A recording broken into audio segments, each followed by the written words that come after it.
आज हम आपको अल्लाह के प्यारे नबी हजरत मोहम्मद सल्लल्लाहु अलैहि वसल्लम का बचपन से लेकर जवानी तक का पूरा वाकया सुनाएंगे, जिसको सुनकर आपका ईमान ताजा हो जाएगा। इसलिए आपसे गुजारिश है कि वीडियो आखिर तक जरूर देखिएगा। दोस्तों, पहले अरब के कबीलों का जाहिलाना रिवाज था। हर कबीले का अपना अपना मजहब था और उन सबके देवी देवता भी अलग अलग थे। कोई मूर्ति की पूजा करता था तो कोई आग की यहूदियों और ईसाइयों के भी कबीले थे, और वह भी मजहब के बिगाड़ के शिकार थे।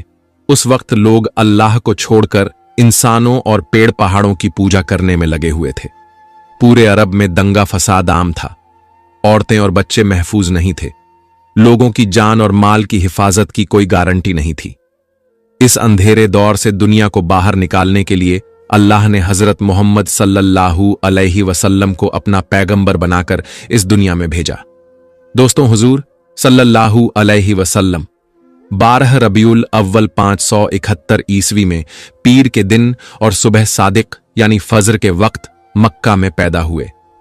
आपके पैदा होते ही आपके दादा अब्दुल मुत्तलिब लोगों की दावत की लोगों ने आकर आपके दादा से पूछा कि आपने इनका नाम मोहम्मद क्यों रखा है।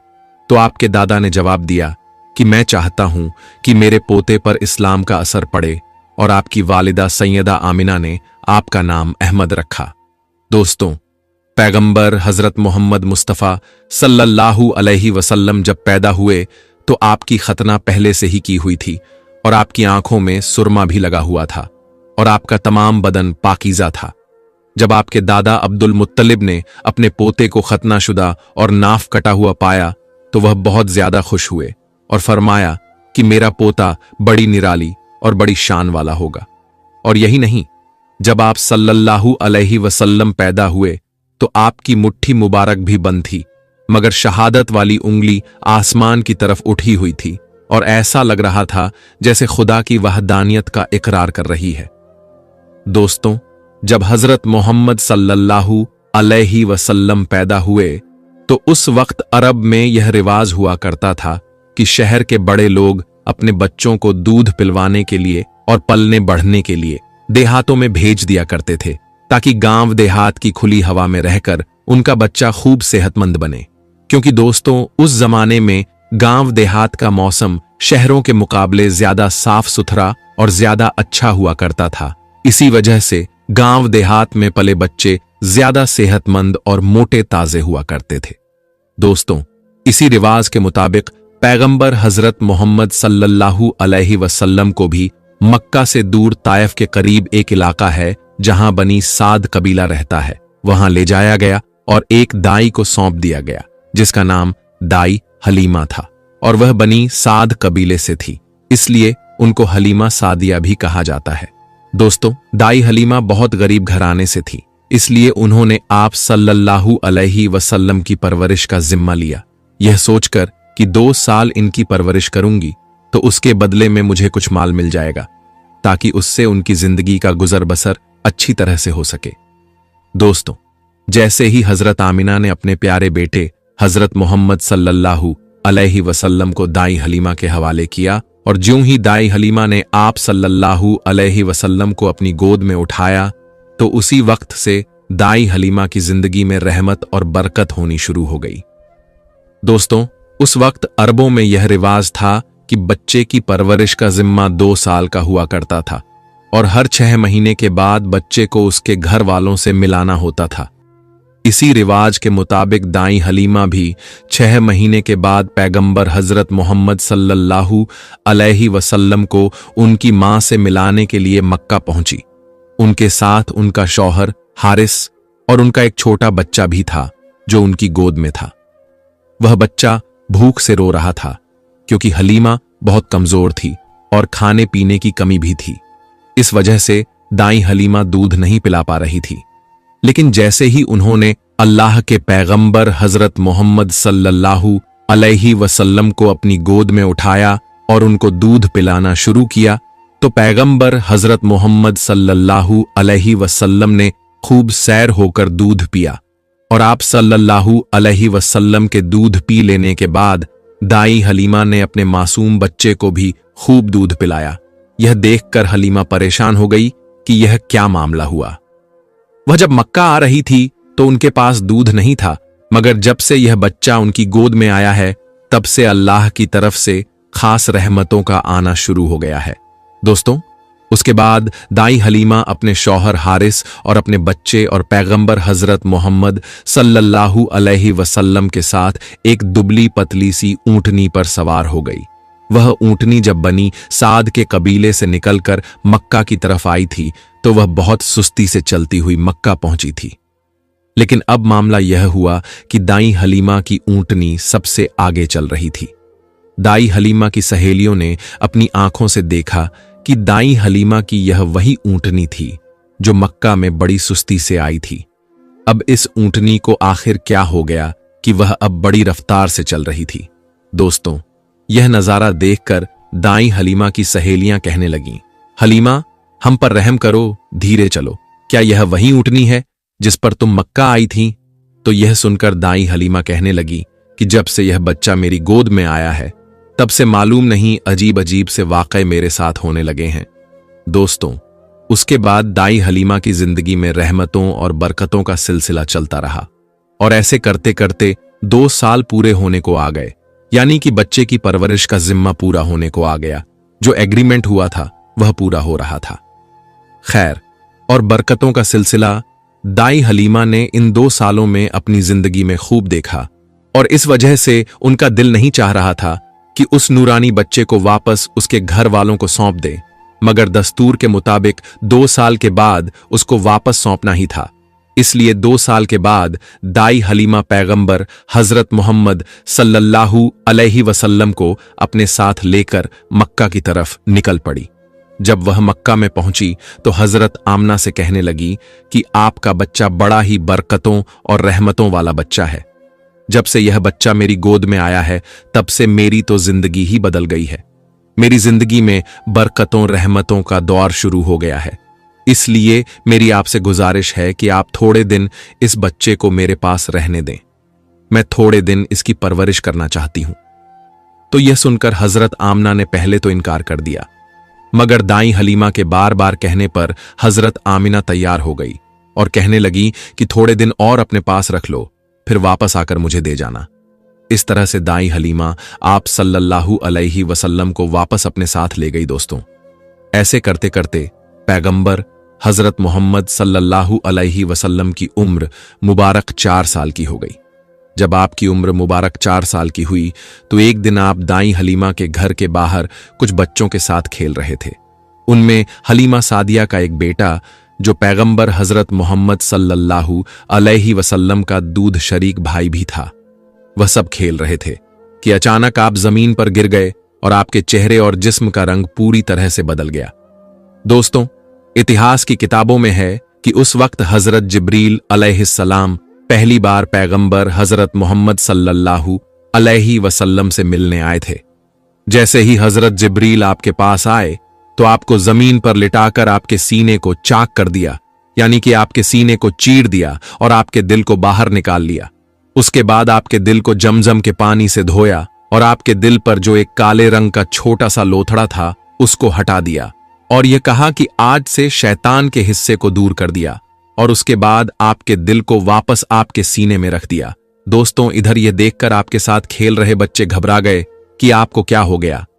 इसीलिए वह दौड़े दौड़े दाई हलीमा के पास पहुंच गए और कहने लगे कि मोहम्मद का किसी ने कत्ल कर दिया है। तो यह सुनकर दाई हलीमा बहुत घबरा गई और परेशान हो उठी और भागती हुई सोचने लगी कि मुझे 2 साल के बाद ही इसको इसकी मां को दे देना चाहिए था। अब इसकी मां को मैं क्या मुंह दिखाऊंगी। यह सोचते हुए दाई हलीमा भागती हुई आप तक पहुंची तो हलीमा ने देखा कि आपके जिस्म का रंग बदला हुआ है, मगर थोड़ी देर के बाद आपको होश आ गया। यह देखकर हलीमा की जान में जान आई और कहने लगी, अब इसको और नहीं रखूंगी अपने पास। उसके बाद दाई हलीमा मक्का पहुंची और पैगंबर मोहम्मद सल्लल्लाहु अलैहि वसल्लम को हजरत आमना के हवाले कर दिया। दोस्तों, उसके बाद 4 साल की उम्र के बाद आप अपनी मां हजरत आमना के पास रहने लगे। उसके बाद जिंदगी के दिन बीतते चले गए। सन 575 या 576 में जब आपकी उम्र 5 और 6 साल के बीच हुई तब आप अपनी मां हजरत आमना के साथ और अपने दादा अब्दुल मुत्तलिब के साथ मदीना की तरफ निकले। मदीना में आपके लिए दो खास बातें थीं। एक तो यह कि मदीना में आपके वालिद हजरत अब्दुल्लाह की कब्र मुबारक थी, और दूसरी बात यह थी कि मदीना में आपके दादा अब्दुल मुत्तलिब का ननिहाल भी था। दोस्तों, उस जमाने में सफर 1 महीने या 1.5 महीने का हुआ करता था, इसलिए आपका यह सफर भी तकरीबन महीने भर का था। 1 महीने के बाद जब आप पलटकर वापस मक्का की तरफ आ रहे थे, तो आपकी जिंदगी में जो वाकया पेश आया उसे देखकर आपके दादा अब्दुल मुत्तलिब हजरत मोहम्मद सल्लल्लाहु अलैहि वसल्लम को अपने बचपन की उम्र में ही दूसरा बड़ा झटका लगा और अल्लाह ने आपको एक और आजमाइश में डाल दिया। दोस्तों, हुआ यह कि आप जब 1 महीने के बाद मदीना से वापस मक्का आ रहे थे, तो रास्ते में ही आपकी वालिदा हजरत आमना की तबीयत बिगड़ गई और वह बुरी तरह से बीमार पड़ गईं, और उसके बाद उनका इंतकाल हो गया। मक्का और मदीना के बीच अल अबवा नाम की एक जगह है, वहीं पर हजरत आमना को दफन किया गया, और इस तरह से आप 6 साल की उम्र में ही यतीम हो गए। आपकी इस हालत को देखकर आपके दादा अब्दुल मुत्तलिब बहुत परेशान हुए और वह रोने लगे। एक तो यह कि आपकी पैदाइश के कुछ दिन पहले आपके वालिद हजरत अब्दुल्लाह का इंतकाल हो गया था, और अब दूसरा झटका यह लगा कि आपकी उम्र अभी 6 साल की भी नहीं हुई थी कि आपकी वालिदा का भी इंतकाल हो गया। यह देखकर आपके दादा अब्दुल मुत्तलिब को बहुत बुरा हुआ, मगर वह भी क्या करते, एक दिन तो सबको मरना है। उसके बाद आपके दादा अब्दुल मुत्तलिब देखते कि ऐसे बच्चों के साथ अच्छा बर्ताव भी नहीं किया जाता, मगर आपके साथ अल्लाह की मदद थी। जैसा कि अल्लाह ने खुद कुरान पाक में इरशाद फरमाया है कि आपके यतीम होने पर अल्लाह की मदद आपके साथ थी। इसी वजह से आपके साथ अच्छा मामला पेश आया और अल्लाह ने आपको सहारा दिया। दोस्तों, उसके बाद आपके दादा अब्दुल मुत्तलिब हालत देखकर रोने लगे। अब्बू तालिब आपको बहुत चाहते थे और अब्दुल मुत्तलिब बहुत बड़े सरदार थे। उनकी लोग सबसे ज्यादा इज्जत किया करते थे। काबा की छांव में उनके लिए एक खास फर्श बिछाया जाता था, जिस पर सिर्फ वही अकेले बैठते थे। किसी दूसरे को उस पर बैठने की इजाजत नहीं होती थी। अल्लाह के पैगंबर हजरत मोहम्मद सल्लल्लाहु अलैहि वसल्लम अब भी छोटे थे। खेलते खेलते वहां पर आ जाया करते थे और आकर उस पर बैठ जाया करते थे और अब्दुल मुत्तलिब बिठा लेते थे। दोस्तों, कहने का मतलब यह है कि आपके दादा अब्दुल मुत्तलिब के दिल में आपके लिए मोहब्बत कूट कूट कर भरी हुई थी। आपकी वह हर ख्वाहिश का ख्याल रखते थे, आपकी हर जरूरत को वह पूरा किया करते थे। आपको किसी भी तरह की कोई तकलीफ नहीं होने देते थे। वह हमेशा आपको अपने साथ रखते, अपने साथ घुमाते फिराते और हमेशा आपको खुश रखते। दोस्तों, ऐसा करते करते दिन बीतते चले गए। अब आपकी उम्र मुबारक 8 साल की हो गई। मगर सोचिए, अल्लाह के नबी ने कैसी कैसी आजमाइश से गुजरकर अपनी जिंदगी का सफर पूरा किया। अब आपकी उम्र मुबारक 8 साल 2 महीने 10 दिन की हुई, तो एक दिन अचानक आपके दादा अब्दुल मुत्तलिब, जो दादा सहारा थे, वह भी चल बसे। उसके बाद आपकी परवरिश का जिम्मा आपके चाचा अब्बू तालिब उठाते हैं। दोस्तों, उसके बाद अब्बू तालिब ने आपको सहारा दिया, आपकी हर तरह से हिफाजत की, आपके दुश्मनों से तलवार से हर तरह से आपको महफूज रखा और आखिरी सांस तक आपकी मदद करते रहे। हालांकि अब्बू तालिब पैसे वाले नहीं थे, फिर भी आपको किसी भी बात की कमी महसूस नहीं होने दी। आप जिस भी चीज की ख्वाहिश करते थे वह पूरी कर देते थे। मेरे दोस्तों, उसके बाद दिन बीतते चले गए। अब्बू तालिब जब भी किसी सफर पर जाते तो आप हजरत मोहम्मद सल्लल्लाहु अलैहि वसल्लम को अपने साथ लेकर जाते, क्योंकि उस जमाने में सफर बहुत लंबा हुआ करता था। 1-1.5 महीने का सफर होता था और अब्बू तालिब नहीं चाहते थे कि यह मासूम सा बच्चा, जिसके ना वालिद ना वालिदा का सहारा है, ना कोई दादा का सहारा है, उसको किसी और के भरोसे छोड़कर जाऊं और उसको तकलीफ हो।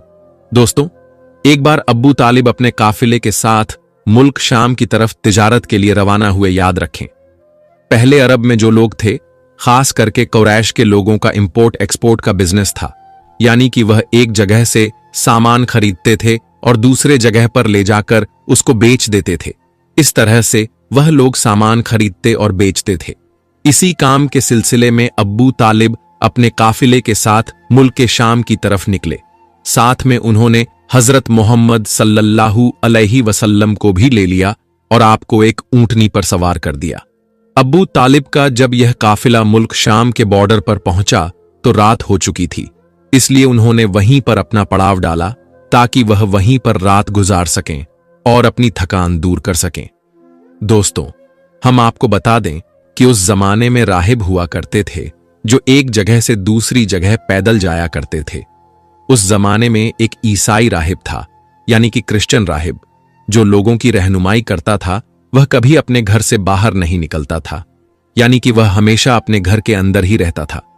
जब उसको मालूम चला कि उसके सामने किसी ने पड़ाव डाला है, तो वह दौड़ता हुआ उनके पास आया और पैगंबर हजरत मोहम्मद सल्लल्लाहु अलैहि वसल्लम को ले लिया और अबू तालिब से कहने लगा कि यह बच्चा सारी दुनिया का सरदार बनकर आया है। उसकी यह बात सुनकर अबू तालिब हैरान हुए और पूछने लगे कि तुम्हें कैसे पता? तुम्हें किसने बताया है कि यह बच्चा सारी दुनिया का सरदार बनकर आया है? तो उस राहिब ने कहा कि जब तुम उस घाटी से इधर इस घाटी में आ चुके थे, तो इस घाटी में ऐसा कोई भी दरख्त और पत्थर नहीं था जो इस बच्चे को देखकर न झुका हो, और पत्थर और दरख्त सिर्फ उन्हीं लोगों के आगे झुकते हैं जिन्हें अल्लाह अपना पैगंबर बनाकर भेजता है। उसके बाद वह कहने लगा, तुम इस बच्चे को मुल्क शाम साथ लेकर मत जाना, क्योंकि आगे यहूदियों से इनको खतरा है, कहीं वह इनका कत्ल न कर दें। और मैं इस बच्चे को अच्छी तरह से पहचानता हूं, क्योंकि तौरात और इंजील में इनके रसूल होने का जिक्र आया है, और मैं इस बच्चे को अच्छी तरह से पहचानता हूं। इनकी पीठ के नीचे एक सेब की तरह जो नबूवत की मोहर लगी है, उस मोहर से भी मैं इनको पहचानता हूं। लिहाजा तुम इन्हें मुल्क शाम लेकर मत जाना। दोस्तों, अब अबू तालिब को उस राहिब की बातों पर यकीन आ चुका था कि वह जो कह रहा है बिल्कुल सच कह रहा है। उसके बाद अबू तालिब ने किसी शख्स के जरिए से पैगंबर मोहम्मद सल्लल्लाहु अलैहि वसल्लम को वापस मक्का में पहुंचा दिया, क्योंकि अबू तालिब को यह मालूम हो चुका था कि यह जो बच्चा है यह कोई मामूली बच्चा नहीं है, यह बच्चा खास मर्तबा रखता है। अबू तालिब आपकी परवरिश और आपकी हिफाजत के मामले में और ज्यादा चौकन्ना हो गए और आपकी हर तरह से हिफाजत करने लगे। उसके बाद जब आप जवान हो गए, तो आप सल्लल्लाहु अलैहि वसल्लम की सच्चाई और ईमानदारी को देखकर एक बार हजरत खदीजा रजी अल्लाहु ताला अन्हा ने आपको अपना माल देकर शाम में तिजारत के लिए भेजा और साथ में अपने एक गुलाम को भी लगा दिया। अल्लाह के फजल करम से तिजारत में बहुत फायदा हुआ। हजरत खदीजा के गुलाम, जिनका नाम मसीरा था, उन्होंने भी आपकी ईमानदारी और अच्छे अखलाक़ की खूब तारीफ की। यह देखकर हजरत खदीजा आपकी तरफ माइल हुई, यानी कि हजरत खदीजा आप सल्लल्लाहु अलैहि वसल्लम से बहुत प्रभावित हुई, और उसके बाद उन्होंने खुद ही पैगंबर मोहम्मद सल्लल्लाहु अलैहि वसल्लम को निकाह का पैगाम भेजा। दोस्तों, हम आपको बता दें कि हजरत खदीजा रजी अल्लाहु ताला अन्हा अरब में एक कामयाब बिजनेस वुमन थीं और अपने व्यापार से हुई कमाई को हजरत खदीजा गरीब, अनाथ, विधवा और बीमारों में बांटा करती थीं। उन्होंने अनगिनत गरीब लड़कियों की शादी का खर्चा भी उठाया था और इस तरह एक बेहद नेक और सबकी मदद करने वाली औरत के रूप में इस्लाम में ही नहीं बल्कि पूरी दुनिया के इतिहास में उनका बड़ा योगदान रहा है। यानी कि हजरत खदीजा हमेशा गरीब लोगों की अनाज और कपड़ों से मदद किया करती थीं। हजरत खदीजा मूर्तियों में विश्वास नहीं करती थीं और न ही उनकी पूजा करती थीं।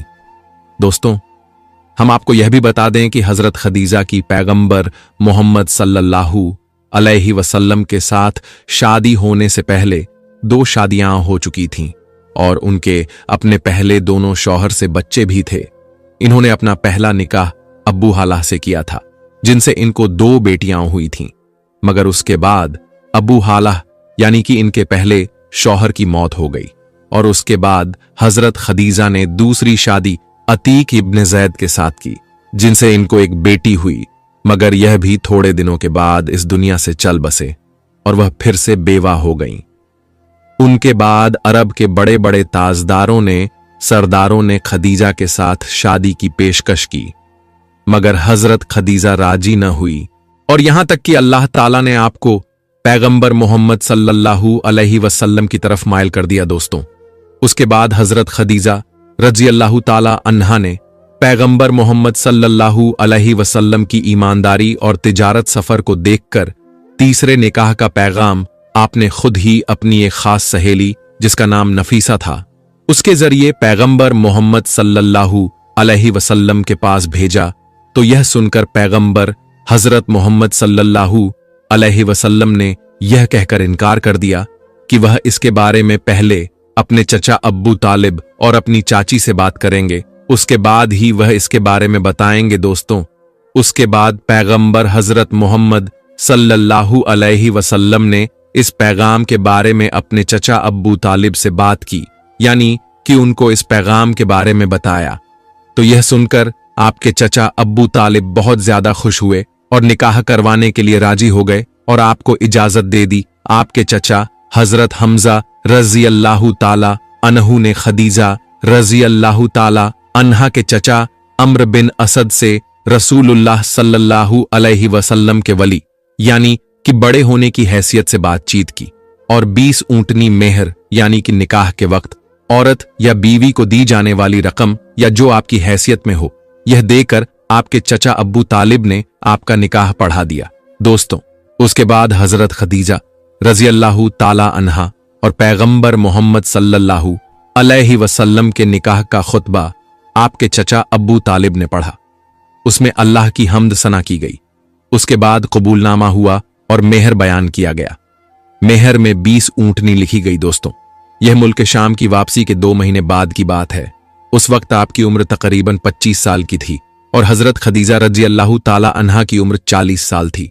हजरत खदीजा रजी अल्लाहु ताला अन्हा आपकी पहली बीवी थी। हजरत खदीजा रजी अल्लाहु ताला अन्हा के जीते जी आपने किसी और औरत से शादी नहीं की। आपकी तमाम औलादें भी इन्हीं से हुई हैं। सिर्फ हजरत इब्राहिम अलैहिस्सलाम हजरत मारिया रजी अल्लाहु ताला अन्हा से पैदा हुए थे। दोस्तों, पैगंबर हजरत मोहम्मद सल्लल्लाहु अलैहि वसल्लम और हजरत खदीजा रजी अल्लाहु ताला अन्हा की औलादें ये हैं पहले कासिम, फिर जैनब, फिर रुकैया, फिर उम्मे कुलसूम, फिर फातिमा और फिर अब्दुल्ला। आपके तमाम बेटे बचपन में ही इंतकाल कर गए थे। अलबत्ता आपकी बेटियों ने नबूवत का दौर पाया, ईमान लाई, हिजरत भी की और सबकी सब आपकी जिंदगी में ही इंतकाल कर गईं।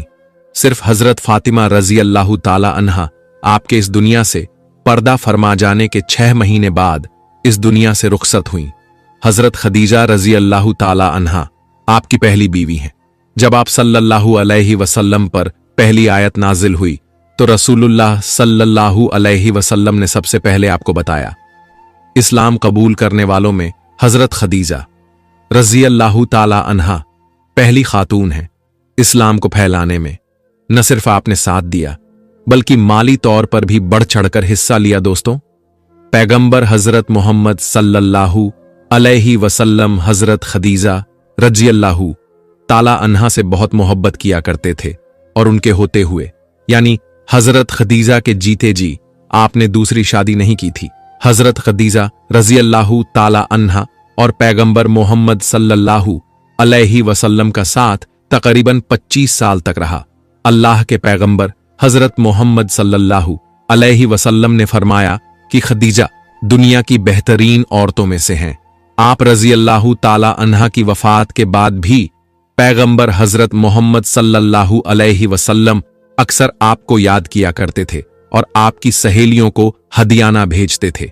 औलादें यानी कि आपके 6 बच्चे हजरत खदीजा रजी अल्लाहु ताला अन्हा से ही हैं, सिवाय हजरत इब्राहिम अलैहि सलाम के। हजरत खदीजा रजी अल्लाहु ताला अन्हा की कब्र मुबारक जन्नतुल मुअल्ला मक्का में है।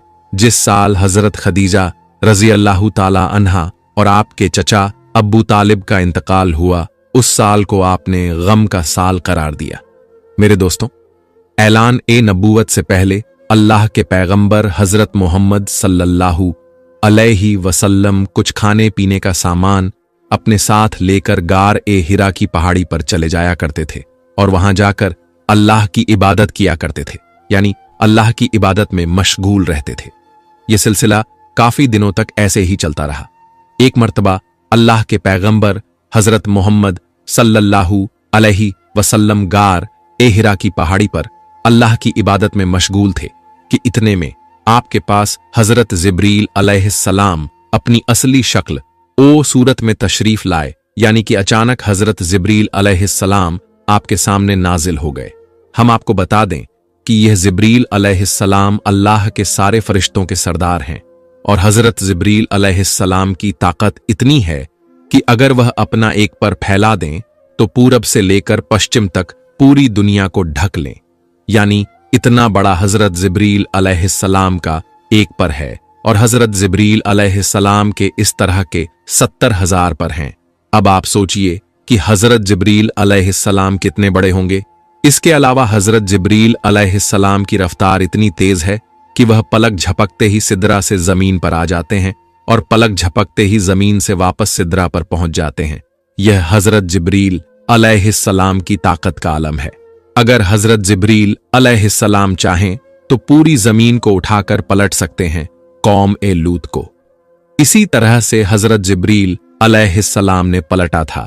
यह हजरत जिब्रील अलैहिस्सलाम की शान है जो अल्लाह के एक फरिश्ते हैं। दोस्तों, यही हजरत जिब्रील अलैहिस्सलाम पहली बार अपनी असली शक्ल ओ सूरत में अल्लाह के प्यारे नबी हजरत मोहम्मद सल्लल्लाहु अलैहि वसल्लम के सामने हाजिर हो गए और कहने लगे, पढ़ो इकरा। यह सुनकर आप सल्लल्लाहु अलैहि वसल्लम ने फरमाया, मैं नहीं पढ़ता। हजरत जिब्रील अलैहिस्सलाम ने दोबारा कहा, पढ़ो इकरा। आप सल्लल्लाहु अलैहि वसल्लम ने फिर कहा, मैं नहीं पढ़ता। हजरत जिब्रील अलैहिस्सलाम ने तीसरी मर्तबा कहा, पढ़ो इकरा। तो आपने फिर कहा, मैं नहीं पढ़ता। उसके बाद हजरत जिब्रील अलैहिस्सलाम ने अल्लाह के प्यारे नबी हजरत मोहम्मद सल्लल्लाहु अलैहि वसल्लम को अपने सीने से लगाया और सीने से इस तरह से लगाया कि हजरत जिब्रील ने हुजूर सल्लल्लाहु अलैहि वसल्लम की बगल में अपने दोनों हाथ डाले, यानी कि अल्लाह के नबी के दोनों हाथ बाहर की तरफ कर दिए और फिर जिब्रील अलैहिस्सलाम ने प्यारे नबी को अपने सीने से लगाया और फिर जोर से दबा दिया। हदीस शरीफ में आता है कि अल्लाह के प्यारे नबी हजरत मोहम्मद सल्लल्लाहु अलैहि वसल्लम ने फरमाया कि उस वक्त हजरत जिब्रील अलैहिस्सलाम ने मुझे इतनी जोर से दबाया था कि करीब था कि मेरी जान निकल जाती, मगर जिब्रील अलैहिस्सलाम ने मुझे जोर से दबाकर छोड़ दिया और फिर फरमाया कि पढ़ो अपने रब के नाम के साथ जिसने आपको और तमाम दुनिया को पैदा फरमाया है, पैदा किया है इंसान को खून के जमे हुए लोथड़े से। पढ़ो, हाल यह है कि तुम्हारा रब बड़ा ही रहम करने वाला है। फिर अल्लाह के प्यारे नबी हजरत मोहम्मद सल्लल्लाहु अलैहि वसल्लम पढ़ने लगे और फिर आप बहुत घबरा गए, गाड़ ए हिरा की पहाड़ी से उतर आए और अपने घर आ गए। यानी कि यह वाकया होने के बाद अल्लाह के प्यारे नबी हजरत मोहम्मद सल्लल्लाहु अलैहि वसल्लम घबराए हुए अपने घर तशरीफ लाए। उस वक्त आपका बदन कांप रहा था जिस तरह इंसान का बदन सर्दी से कांपता है।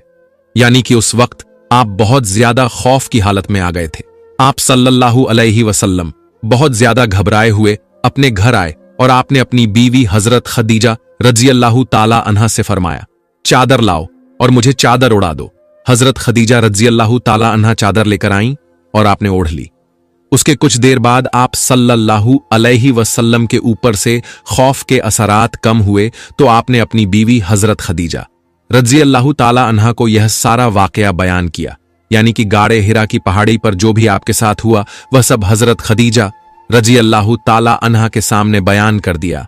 यह वाकया सुनकर हजरत खदीजा रज़ियल्लाहु ताला अन्हा ने फरमाया कि आपके ऊपर यह कोई शैतानी काम नहीं हो सकता है, क्योंकि आपने हमेशा गरीबों की मदद की है, आपने हमेशा बेवा को सहारा दिया है, आपने हमेशा यतीम के सहारे बने हो, आपने हमेशा बेसहारा लोगों की मदद की है, इसलिए अल्लाह ताला आपके साथ कभी कुछ गलत नहीं होने देगा। दोस्तों, उसके बाद हजरत खदीजा रज़ियल्लाहु ताला अन्हा अल्लाह के प्यारे नबी हजरत मोहम्मद सल्लल्लाहु अलैहि वसल्लम को साथ लेकर अपने चचाजाद भाई हजरत वरका इब्न नौफल के पास पहुंची, जो उस वक्त ईसाइयों के एक बहुत बड़े आलिम थे। यह असल में पहले मुशरिक थे, यानी कि बुत परस्त थे, लेकिन यह बहुत तालीम याफ्ता थे, इसलिए बाद में इन्होंने ईसाई धर्म को कबूल कर लिया और तौरात और इंजील को याद भी कर लिया। यानी कि यह उस वक्त तौरात के बहुत बड़े आलिम थे। इसलिए हजरत खदीजा रज़ियल्लाहु ताला अन्हा अल्लाह के प्यारे नबी हजरत मोहम्मद सल्लल्लाहु अलैहि वसल्लम को लेकर अपने इन्हीं चचाजाद भाई के पास पहुंची और जाकर सारा वाकया बयान कर दिया। हजरत वरका इब्न नौफल बुजुर्ग हो चुके थे और उनकी बीनाई चली गई थी, यानी कि वह देख नहीं सकते थे। जब उन्होंने अल्लाह के नबी हजरत मोहम्मद सल्लल्लाहु अलैहि वसल्लम की हालत सुनी तो पूछने लगे कि आपको क्या हुआ। तो आप सल्लल्लाहु अलैहि वसल्लम ने फरमाया कि मैं गार ए हिरा की पहाड़ी पर अल्लाह की इबादत में मशगूल था। इतने में अचानक मेरे सामने एक बहुत बड़ा शख्स आ गया और कहने लगा, पढ़ो। जब मैंने कहा मैं नहीं पढ़ता, तो उसने मुझे अपने सीने से लगाकर बहुत जोर से दबाया। फिर मैंने पढ़ना शुरू कर दिया। अब दोस्तों, जैसा कि हमने आपको पहले बताया, हजरत वर्का इब्न नौफल उस वक्त तौरात और इंजील के बहुत बड़े आलिम थे, इसीलिए वह अल्लाह के आखिरी नबी की तमाम निशानियों से वाकिफ थे। उन्होंने यह सुनकर कहा, अल्लाह की कसम, जो आपके पास आया था वह वही अल्लाह का फरिश्ता है जो हजरत मूसा अलैहिस्सलाम और हजरत ईसा अलैहिस्सलाम पर नाजिल होता था, यानी कि वही फरिश्ता जो हजरत मूसा अलैहिस्सलाम और हजरत ईसा अलैहिस्सलाम के पास आता था, वही आपके पास आया है। और करीब है कि अब आपकी कौम आपको आपके इलाके और शहर से निकाल देगी, क्योंकि आज तक जिसने भी हक की आवाज उठाई है, जितने भी नबी इस दुनिया में आए हैं, उन सबको इसी तरह सजा दी गई है, क्योंकि हजरत वर्का इब्न नौफल तौरात और इंजील के बड़े आलिम थे, इसलिए वह अल्लाह के आखिरी नबी की तमाम निशानियों को जानते थे। उन्होंने यह सारी बातें आपको बता दी, और उन्होंने इससे पहले हजरत खदीजा रजी अल्लाहु ताला अन्हा से भी यह सुना था कि उन्होंने पैगंबर हजरत मोहम्मद सल्लल्लाहु अलैहि वसल्लम से निकाह भी इसलिए किया था कि आप सच्चे हैं और आप अमानतदार हैं। यह सारी बातें बताकर फिर हजरत वर्का इब्न नौफल ने फरमाया, अगर मैं उस वक्त तक जिंदा रहा तो मैं आपकी जरूर मदद करूंगा। उसके बाद यह सुनकर वहीं पर हजरत खदीजा रजी अल्लाहु ताला अन्हा ने पहला कलमा पढ़ लिया, यानी हजरत खदीजा रजी अल्लाहु ताला अन्हा इस्लाम कबूल करने वाली पहली खातून बनी, और दूसरे शख्स हजरत वर्का इब्न नौफल थे, जिन्होंने आप सल्लल्लाहु अलैहि वसल्लम की तस्दीक की, यानी आपके बारे में बताया, और उन्होंने दूसरा कलमा पढ़ा। तो मेरे दोस्तों, आगे का वाकया इंशाअल्लाह हम अपलोड करेंगे, लेकिन इस वीडियो पर सपोर्ट मिलेगा तब आपको आगे का वाकया देखना होगा, तो कमेंट जरूर कीजिएगा। इसलिए चैनल को जरूर सब्सक्राइब कर लीजिएगा, और आप अपने दोस्तों, फैमिली, रिश्तेदारों में इस वीडियो को शेयर जरूर करें, क्योंकि उन्हें भी अल्लाह के प्यारे नबी के सीरत पता चलेगा। और कमेंट बॉक्स में माशाअल्लाह जरूर लिखिएगा। शुक्रिया।